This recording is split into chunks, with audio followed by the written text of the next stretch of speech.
It's day 3 of quarantine, and I am talking to the walls, and I'm drinking my coffee out of a key cup. Anyway, and I mean, most of my diet consists of ramen and coffee, and that's okay, and I can hear colors and things like that. But the F430 build is done, so that's nice. If you want to go check that out, you can check out Brandon Title Co. Anyway, when we're looking at fitment, one of the easiest ways to control that fitment is your tire size. You don't have to go too far for people to understand that. People do it all the time to either sync in their setups, whether they want to pull a fender, to lip, fitment, photo, or just because they didn't know that a 215/35 on a 10 wide will result in a stretchy boy, which, by the way, we need to stop making these rookie mistakes. Now, every once in a while, it's one of the most commonly asked questions on the Facebook forum groups, and your own mother, Karen, is wondering, honey, can you drive on those tiny tires safe, honey bear? I just don't think it's safe. I don't know anybody that talks like that, but I thought it was a pretty good impersonation, and I don't do good impersonations. I'm Alex at Define Instagram, and today, ladies and gentlemen, we're gonna be talking about if actually driving on stretched tires is a good idea. Well, that and probably a few other small side rants along the way. Well, let's get into it. And if you're looking for aftermarket wheels, tires, or suspension, be sure to check us out over at fitmentindustries.com, where we literally have everything you could possibly imagine, including a gallery, so that you don't mess up your fitment. And it has over 30,000 aftermarket vehicles. And if you want to add yours, you can go do that at fitmentindustries.com/add. And then we got an airlift giveaway. The description link will be below. It's pretty awesome. Starting back at the beginning, is driving on stretched tires actually a good idea? And the quick answer is actually pretty simple. It depends. Driving on stretched tires is like asking if Taco Bell makes consistent steak quesadillas. I don't know if I've ever had consistent anything at Taco Bell before, and there ain't no fucking way.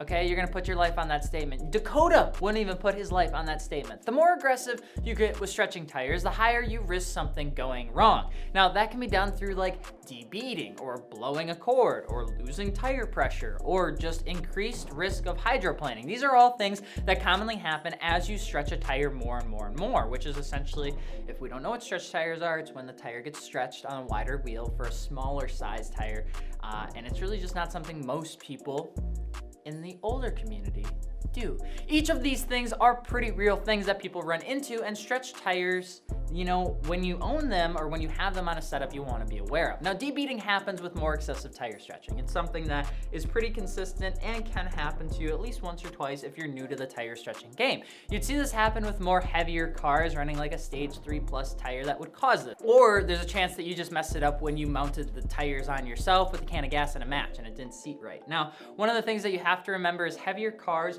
with a stretched tire, you're gonna have DBeating occur more often because of the weight that's actually doing that. Now, you can also blow a cord, which is almost always due to weight and improper load index on a stretchy tire with a thin sidewall. Now, this happens a little bit more than anything else, and is the reason those Sears Auto employees look at you all angry when you try to have them mount those tires you found on Craigslist to some VMRs.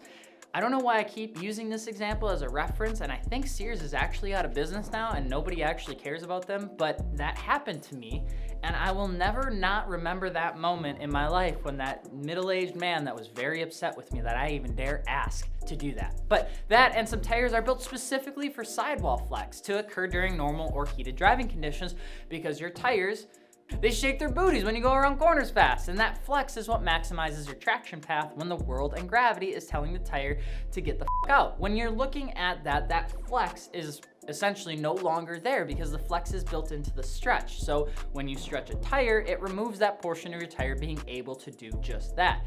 That's another reason that a lot of times there's safety concerns associated with stretching your tires. Now, hydroplaning is pretty common on stretch setups too, depending on how bad or how excessive the stretch actually is. Now, in case anybody didn't know, hydroplaning, welcome to science class, is when your tires encounter more water than it can scatter. What then happens is your tire becomes separated by a wee little amount of water, just a little bit, you know, just a hey, little guy, a nice little bit of water. And then you slide uncontrollably into a tree and you blame everything else besides your 195 Nankings that you bought.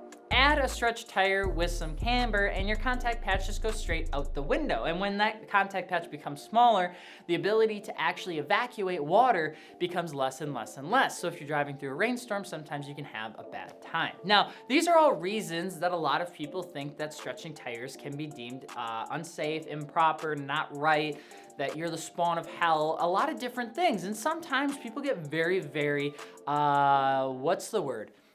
Energetic about talking about stretch tires. But does that actually inherently mean that driving on stretch tires is a bad idea?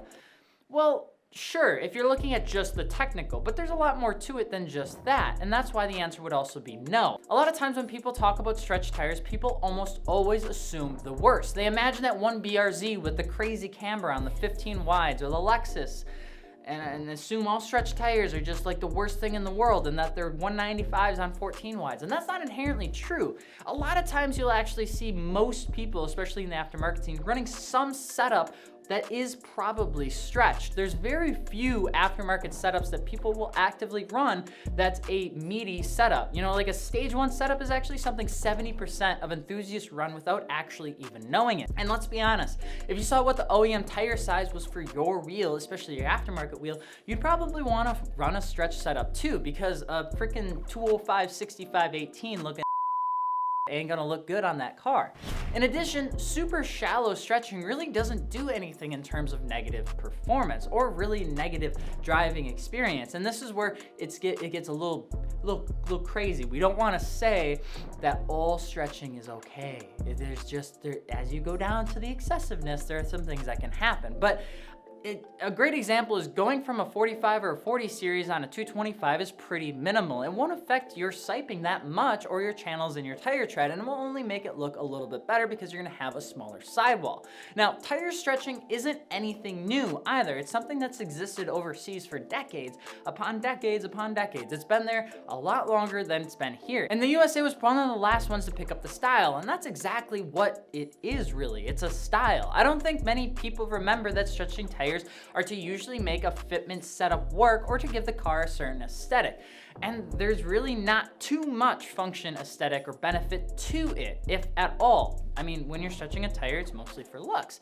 And if you're spending your Friday nights arguing about the functionality of the whole thing, you may not have a good time. And that's where a lot of people that don't like stretch tires have a tendency to sit in. If you spend your time arguing about how it's the end of the automotive world as we know it, you're probably not gonna be very fun at parties either. And I would argue, to everyone's point, that we've probably all done something to our car that doesn't help the car out at all. All right, I see you. All right, underglow wheels or underglow or radio stereo subs and things like that. So what do you think? Let us know in the comment section below. And of course, if you're looking for aftermarket wheels, tires, or suspension, be sure to hit us up over at fitmentindustries.com. We have pretty much everything you could possibly imagine.